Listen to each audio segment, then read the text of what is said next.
Hi everyone, welcome back to me and mommy. This is me Shaily. And अगर आप हमारे channel पे नए हैं या आप हमारा वीडियो फर्स्ट टाइम देख रहे हैं तो इस चैनल पे हम लोग वीडियोस बनाते हैं related to child care, parenting, baby care, kids food, kids activities, ये सब। तो अगर आपको इन सब टॉपिक में से या इनमें से किसी भी एक टॉपिक में इंटरेस्ट है तो फटाफट से आप हमारा चैनल सब्सक्राइब कर सकते हैं नीचे वाला सब्सक्राइब का बटन दबा के।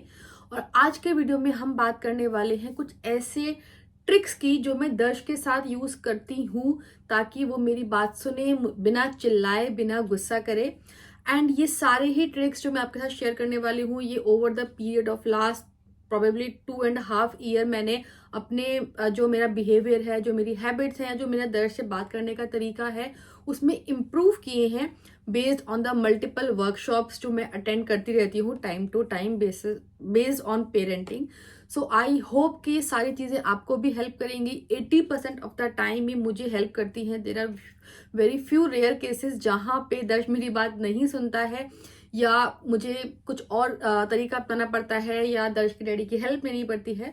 But most of the time all these things works for me. So I hope कि आपके लिए भी वर्क करें और आपको अपने बच्चे के ऊपर चिल्लाना, गुस्सा करना, पिटाई करना, ये सब करने की ज़रूरत कभी ना पड़े। तो वीडियो को लास्ट तक ज़रूर देखें। थोड़ा सा लंबा वीडियो हो सकता है बिकॉज आई वॉन्ट कि मैं डिटेल में कि हम कोई भी बिहेवियर चेंज अगर करते हैं तो उसके पीछे क्या रीज़न होता है, क्या लॉजिक होता है, वो भी ट्राई करूँ एक्सप्लेन करने का इस वीडियो में। तो वीडियो लंबा है लेकिन लास्ट तक ज़रूर देखिए। आई एम श्योर आपके लिए बहुत हेल्पफुल रहेगा। इसको ज़रूर शेयर कीजिए सारे पेरेंट्स के साथ जिनको ये प्रॉब्लम है कि उनका बच्चे उनकी बात नहीं सुनते हैं, बहुत ज़्यादा टेंट्रम दिखाते हैं, which is very common now a days. तो वीडियो को फटाफट से लाइक ज़रूर कीजिएगा जैसे ही आपको ये वीडियो पसंद आए। आप अभी भी लाइक कर सकते हैं और फटाफट से वीडियो स्टार्ट करते हैं। सबसे पहला और basic trick, it's not trick, it's actually a rule with everyone, जो कि ये है कि जब भी आपका बच्चा आपसे बात करना चाहता है, आपको कॉल करता है, हमेशा आप सुनिए। इससे बच्चे को ये इम्प्लाई होगा कि जो आप कर रहे हैं, जैसे ही बच्चा आपका नाम लेता है आप बच्चे की तरफ अटेंशन पे करते हैं। सिमिलरली जब आप बच्चे का नाम लेंगे तो बच्चा भी आपकी तरफ अटेंशन पे करेगा, क्योंकि उनके दिमाग में ये होगा कि इसी तरीके से चीज़ें चलती हैं। जब कोई हमसे बात करना चाहता है तो हमें उसकी बात हमेशा सुननी चाहिए। और अगर आप ऐसा बिहेव करेंगे तो बच्चे भी ऐसा ही बिहेव करेंगे। आपको कभी भी उनको ये फील नहीं कराना है कि जो भी वो बात बोल रहे हैं वो अनइम्पॉर्टेंट है, वो किसी काम की नहीं है, चाहे वो कितनी भी सिली बात है। बच्चे के लिए कुछ भी सिली नहीं होता है। जब अगर वो कुछ आपको बताना चाह रहे हैं तो आप उसको ज़रूर अटेंटिवली सुनिए और बच्चा भी वैसा ही बिहेव करेगा आपके साथ। सेकेंड रूल ये है कि जो भी बच्चे हैं आपके घर में, आप उनको भी इक्वल रिस्पेक्ट दीजिए, इक्वल स्पेस दीजिए like an adult. For example, आप जब भी अपने घर के लिए कुछ परचेज करते हैं तो अडल्ट या आप अपने पार्टनर के साथ डिस्कस करते हैं कि आप ये सोच रहे हैं क्या हमको ये करना चाहिए, क्या हमको ये लेना चाहिए। सिमिलरली जब आप बच्चे के लिए कुछ ले रहे हैं जिसका इम्पैक्ट बच्चे के ऊपर भी हो सकता है तो you should discuss with them. For example, आप ग्रोसरी शॉपिंग पे जा रहे हैं तो you can check with your child, okay आपको कौन सा बिस्किट चाहिए, आपको कौन से कपड़े चाहिए। ये उनको ये इंडिकेट करता है कि उनके पास एक पावर है, एक राइट है अपनी चीज़ें चूज करने का। एक डिसीजन बिल्डिंग में उनको हेल्प मिलती है और उनको ये भी दिखता है कि जो काम अडल्ट करते हैं वही काम वो भी कर रहे हैं। तो उनमें एक सेंस ऑफ रेस्पॉन्सिबिलिटी भी आता है, एक सेंस ऑफ अंडरस्टैंडिंग भी बिल्ड होता है। इस चीज़ के तो बहुत ज़्यादा फायदे हैं। जैसे जैसे बच्चे ग्रो करते हैं उनको अपनी चॉइसेस बिल्ड करने में हेल्प मिलती है। उनको लगता है कि दे आर इक्वली रिस्पेक्टेड। अगर कभी भी बच्चे को कोई चीज़ अच्छी नहीं लगेगी या पसंद नहीं होगी तो दे नो कि उनको कैसे और किससे अपनी बात रखनी है। तो बच्चे को आप इक्वल रिस्पेक्ट और राइट्स दीजिए जो एक अडल्ट के होते हैं। डेफिनेटली बच्चों के साथ कुछ रूल्स एसोसिएटेड होते हैं। फॉर एग्जाम्पल, इफ दे से कि आपने उनसे कुकी के बारे में पूछा फॉर एग्जाम्पल कि कौन सा कुकी लेना है, एंड इफ दे से कि दोनों ही चाहिए, तो देर आर रूल कि हम एक कुकी घर से डिसाइड करके आए थे तो हम एक ही लेंगे। नाउ यू कैन डिसाइड कि आपको ये वाली चाहिए या ये वाली चाहिए। And most of the time ये रूल हमेशा काम करता है। जब भी आप बच्चे को ये बोलेंगे कि हम इनमें से कोई एक चीज चूज कर सकते हैं, उनको स्टार्टिंग में थोड़ा टाइम लगेगा अगर उनको डिसीजन मेकिंग अभी अभी नई नई स्टार्ट की है। बट अब देखेंगे कुछ ही महीनों के अंदर बच्चे इतनी जल्दी डिसाइड करने लग जाएंगे कि उनके लिए क्या चीज प्रायोरिटी है। थर्ड रूल है बच्चों की मिस्टेक्स को लेकर। तो जब भी बच्चे मिस्टेक करते हैं तो हमारा फर्स्ट रिएक्शन होता है, अरे ये क्या किया, अरे आपको मना किया था ना, अरे आपने ये खराब कर दिया, तो बच्चे का वहाँ पे सेल्फ कॉन्फिडेंस बिल्कुल ज़ीरो हो जाता है। तो जब भी बच्चा कोई भी गलती करता है, आप जो नुकसान हुआ है उस पे फ़ोकस करने से पहले बच्चे पे फ़ोकस कीजिए कि if the child is all right, उसको कोई चोट तो नहीं लगी है। आप उससे पूछ सकते हैं कि क्या हुआ? आप ठीक हो? ये उसके बाद आप क्वेश्चन पूछिए, अरे ये कैसे हुआ? आप क्या कर रहे थे? जो भी आपको बोलना है वो उसके बाद कीजिए। सबसे पहले आप बच्चे से कनेक्ट कीजिए, उसको एम्पैथी दिखाइए। उससे बच्चे को सिग्नल जाएगा कि जो भी चीज़ खराब हुई है, टूटी है, कुछ भी नुकसान हुआ है, बच्चा उससे ज़्यादा इम्पोर्टेंट है। आपको बच्चे की फ़िक्र ज़्यादा है। इसको अगर अब मैं एग्ज़ाम्पल से समझाऊँ तो फॉर एग्ज़ाम्पल आप ऑफ़िस में काम कर रहे हैं, आपने कोई गलती कर दी है एंड आपका बॉस आपके ऊपर चिल्ला रहा है। तो आपको भी ये लगेगा ना कि ठीक है गलती हो गई, बट आप मुझे प्यार से भी तो बोल सकते हो ना कि आपको ये नहीं करना चाहिए था या आपको ऐसे करना चाहिए था, इंस्टेड कि आप शाउट कर रहे हो। तो same applies with the child. आप बच्चे के ऊपर गुस्सा करने से, मारने से, चिल्लाने से पहले ये सोचिए कि जो नुकसान होना था वो तो हो गया है, बट अगर आप बच्चे को डांटेंगे तो उसका असर बच्चे के ऊपर नेगेटिव हो सकता है।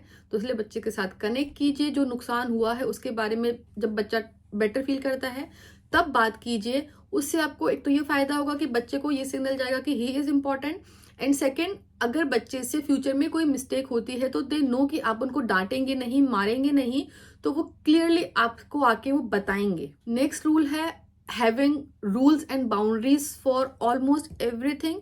क्योंकि बच्चों के लिए अगर आपने उनको कोई एक रूल सेट कर दिया और आप हमेशा उस रूल को फॉलो करते हैं, ये मैंने कई बार बोला है, तो वो उसी को काइंड ऑफ लक्ष्मण रेखा की तरह या उसको सच मानते हैं और वो प्रिफर करते हैं कि वो उस रूल को फॉलो करे हमेशा। फॉर एग्जाम्पल जैसे मैंने बोला कि दर्शकों ने बोला हुआ है 1 टॉय एट अ टाइम, तो वो रूल हमेशा उसको वो हमेशा फॉलो करता है क्योंकि उसकी एक्सपेक्टेशन वैसे ही सेट हो गई है कि मैं एक से ज़्यादा टॉय एक दिन में नहीं ले सकता हूँ या एक शॉपिंग टाइम में नहीं ले सकता हूँ। तो वो कभी एक दो बार एफर्ट भी करेगा, बट जब उसको दिखेगा कि नहीं कुछ फर्क नहीं पड़ रहा है, ये तो ऐसे ही हमेशा होता है, तो वो ज़्यादा टैंट्रम नहीं दिखाएगा, ज़्यादा रोना धोना नहीं करेगा। सिमिलरली बच्चे का प्ले टाइम है, टीवी टाइम है, जंक फूड है, कुछ भी जो भी आपको लगता है कि इस चीज़ में बच्चे के साथ आपको प्रॉब्लम होती है या हो सकती है, आप उसके लिए रूल पहले से ही सेट कर लीजिए और ट्राई कीजिए कि वो रूल आप यूजुअली ब्रेक ना करें, ताकि बच्चे को ये सिग्नल ना जाए कि इस रूल की कोई इंपॉर्टेंस नहीं है और ये रूल हम कभी भी ब्रेक कर सकते हैं। नेक्स्ट चीज़ है कि अगर आपने बच्चे के रूल्स एंड बाउंड्रीज सेट की हैं और बच्चा उनको फॉलो नहीं करता है, तो बच्चे को उसके कॉन्सिक्वेंसेस भी पहले से आपको बताने पड़ेंगे, ताकि बच्चे को रहे कि अगर उसने ये रूल या ये बाउंड्री फॉलो नहीं की है तो उसका क्या नुकसान हो सकता है। यहाँ पे जो मैंने वर्कशॉप अटेंड की थी तो उसमें उन्होंने कॉन्सिक्वेंसेस जो एक्सप्लेन किए थे, they were like punishment but which are harmless. But I think जो मेरे स्टाइल पेरेंटिंग स्टाइल को सूट करता है, तो how I explain this. For example, अगर दर्श जिद कर रहा है कि नहीं उसको 2 टॉय चाहिए, उसको ये दोनों टॉय पसंद हैं, तो कॉन्सिक्वेंस इज कि ठीक है, आपके नेक्स्ट जब हम शॉपिंग करने जाएंगे या नेक्स्ट 2 टाइम जब हम शॉपिंग करने जाएंगे, तो you can not have any more toy. आपको पूरे 2 महीने तक एक ही टॉय या इन्हीं टॉयज के साथ प्ले करना पड़ेगा।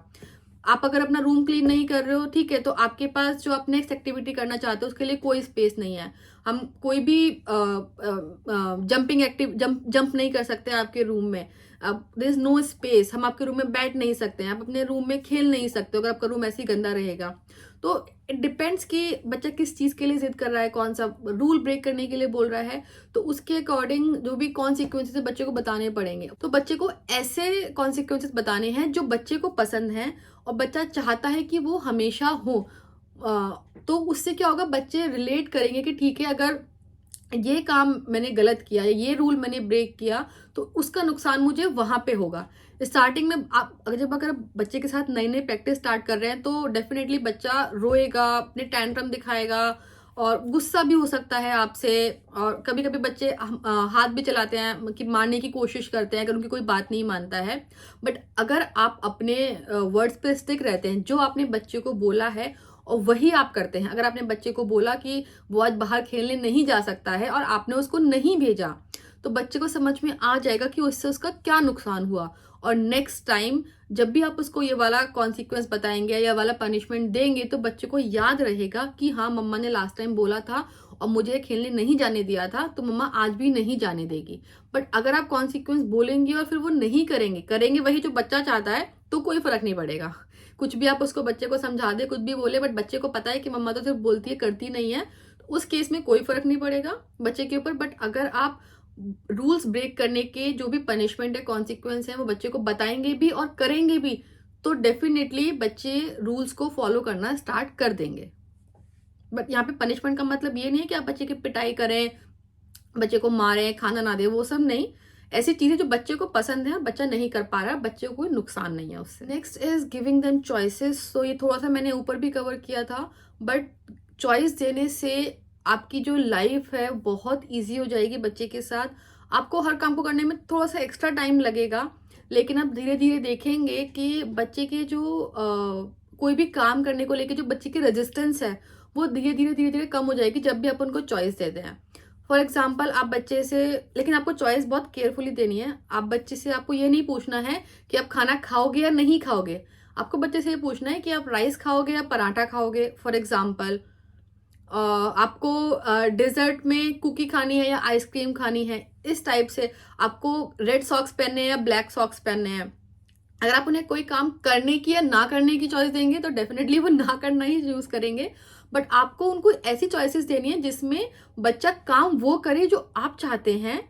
बस उस काम को करने के दो तरीके आपको बच्चे को पूछने हैं, ताकि बच्चे को ये लगे कि हाँ, चूज तो मैंने किया है, और उस काम को करने के टाइम पे बच्चे को खुशी भी रहे कि ये काम वो अपनी मर्जी से कर रहे हैं। तो और ये आई थिंक आप किसी भी चीज में कर सकते हैं। फॉर एग्जाम्पल आपको बाहर खेलना है या घर में खेलना है, आपको पेंटिंग करनी है या पजल करनी है, एनीथिंग आपको और ऑप्शन देने के टाइम पे बस आपको ये केयरफुल रहना है कि ऑप्शंस ऐसे हो कि बच्चा दोनों में से कोई भी चूज करे, फायदा आपका ही हो। और ये भी ऐसी ही चीज है, आई थिंक ये तो डे 1 से आपको, अगर आपका बच्चा लाइक टॉडलर एज में, लाइक 4, 5, 6 वाली एज ग्रुप में है, तो इवन उससे छोटा भी है तो ये फॉर्मूला डे 1 से काम करेगा। आप आज ही अपने बच्चे के साथ ट्राई कर सकते हैं। बच्चे को अपने डिसीजन लेना बहुत अच्छा लगता है, स्पेशली जब वो 2 साल के ऊपर के होते हैं और वो चाहते हैं कि वो अडल्ट्स की तरह बिहेव करे। हालांकि उनको नहीं आता है, बट उनको ये खुशी मिलती है कि हाँ, वो अपने डिसीजन खुद ले रहे हैं। नेक्स्ट और my favourite is walk the talk.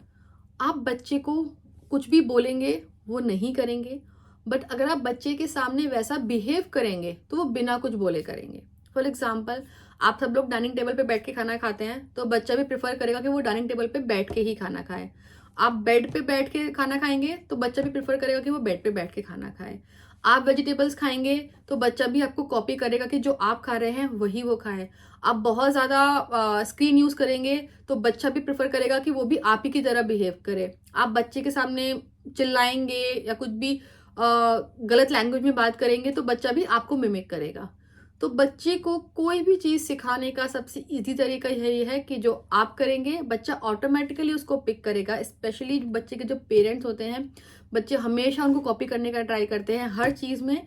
तो बेटर है कि आप चाहते हैं कि बच्चा सबसे पोलाइटली बात करे, सबको थैंक यू, सॉरी, प्लीज, और चिल्लाए ना, गलत लैंग्वेज यूज ना करे, कुछ भी इंग्लिश में बात करे, हिंदी में बात करे, जो भी आप चाहते हैं बच्चे को, तो आप बच्चे के सामने वैसा ही बिहेव करें। बच्चे सब कॉन्शियसली अपने पेरेंट्स को ही ऑब्जर्व कर रहे होते हैं। नेक्स्ट इज अबाउट नैगिंग, जो हम बहुत ज्यादा करते हैं बच्चों के साथ।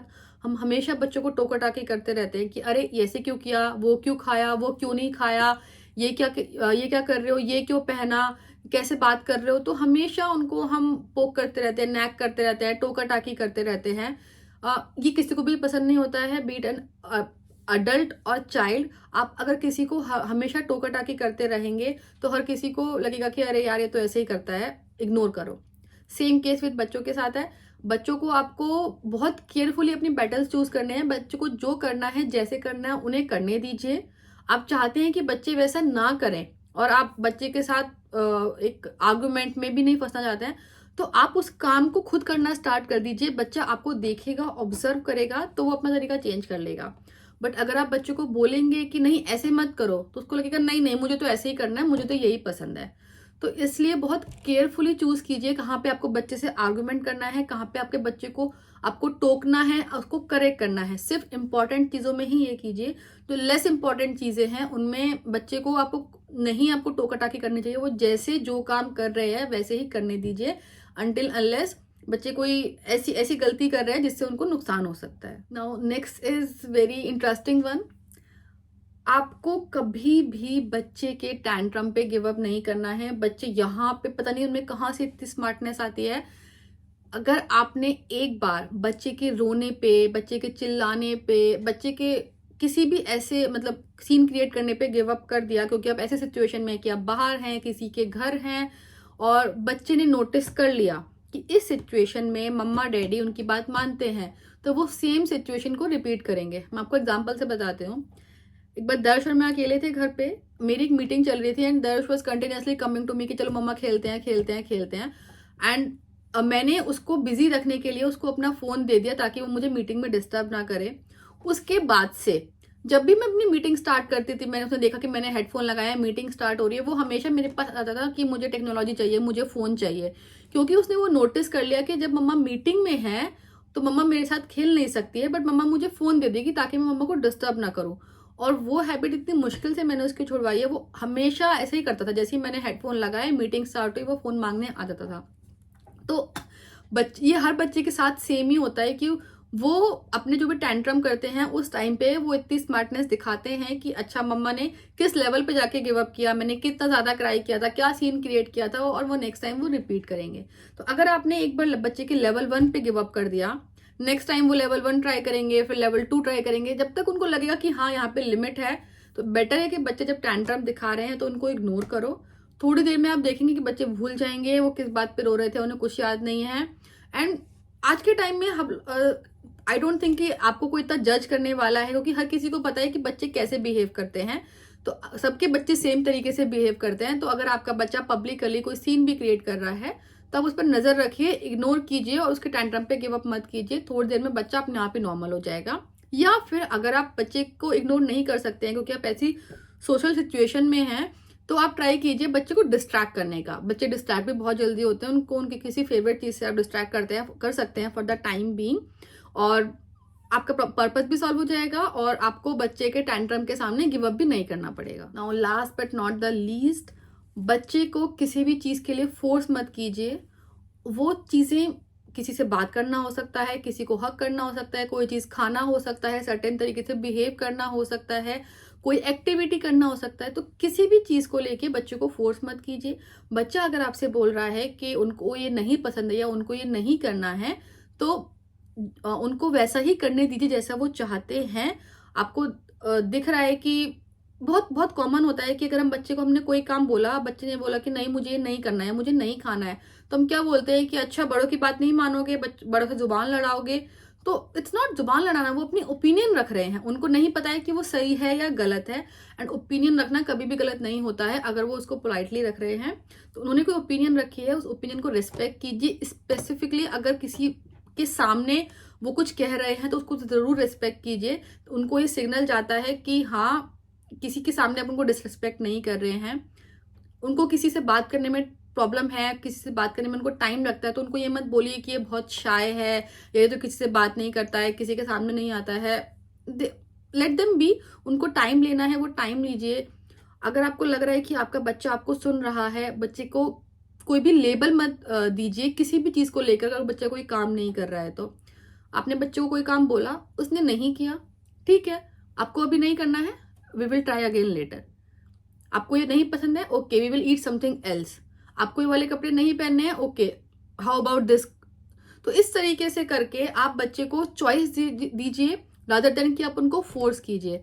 अगर आप उनको फोर्स करेंगे तो बच्चे वही ना आर्ग्यूमेंट में फंस जाएंगे, वही से आपकी फिर छोटी छोटी बातों पे आपकी डांटना, झगड़ना, आर्ग्यूमेंट स्टार्ट हो जाएंगे। आप एक आर्ग्यूमेंट देंगे, बच्चे 2 देंगे, उनको लॉजिक से कोई फर्क नहीं पड़ता है।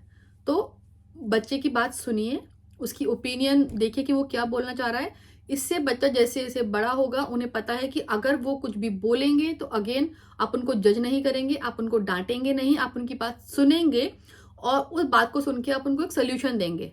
तो it's very important all that time कि आप बच्चे को उसी तरीके से ट्रीट कीजिए जिस तरीके से आप अपने घर में एक अडल्ट को ट्रीट करते हैं। अगर आप ये वाला थॉट प्रोसेस रखेंगे तो आपको हमेशा हेल्प मिलेगी। आपको ये बर्डन नहीं रहेगा कि अरे मुझे ऐसे बिहेव करना है, मैंने बच्चे को ये बोल दिया, मैंने बच्चे को ये नहीं बोला है। तो एक मैं हमेशा एक ही बेंचमार्क रखती हूँ कि जैसे मैं बड़े लोगों के साथ बिहेव करती हूँ वैसे ही मैं दर्श के साथ बिहेव करूंगी।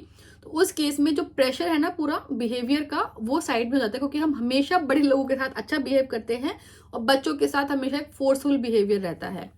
तो आई होप कि सारी चीजें आपको हेल्प करेंगी। थोड़ा सा भी अगर हेल्प आपको लगता है कि ये कर रही हैं आपके और आपके बच्चे के रिलेशनशिप को इम्प्रूव करने में, तो प्लीज प्लीज प्लीज वीडियो को लाइक जरूर कीजिए। अगर आपके कोई भी क्वेश्चन है, आपको कोई चीज क्लियर नहीं है या आपको कोई प्रॉब्लम हो रही है इन सब चीज जो सब चीजें मैंने बताई हैं, तो कमेंट करके जरूर बताइए। आई विल ट्राई कि मैं उसको और बेटर एक्सप्लेन कर पाऊँ। इसके अलावा आप हमें हमारे सोशल मीडिया हैंडल्स पे भी फॉलो कर सकते हैं, जिनके लिंक आपको डिस्क्रिप्शन बॉक्स में मिल जाएंगे। वहाँ पे हम हमारी जो डे टू डे लाइफ में हम लोग मस्ती करते हैं एंड रैंडम चीज़ें, फोटोज, रील्स हम शेयर करते रहते हैं। आई होप कि आपको वो भी पसंद आएंगे। Thanks for watching today's video. Subscribe करना मत भूलिए, please please please. Thank you so much.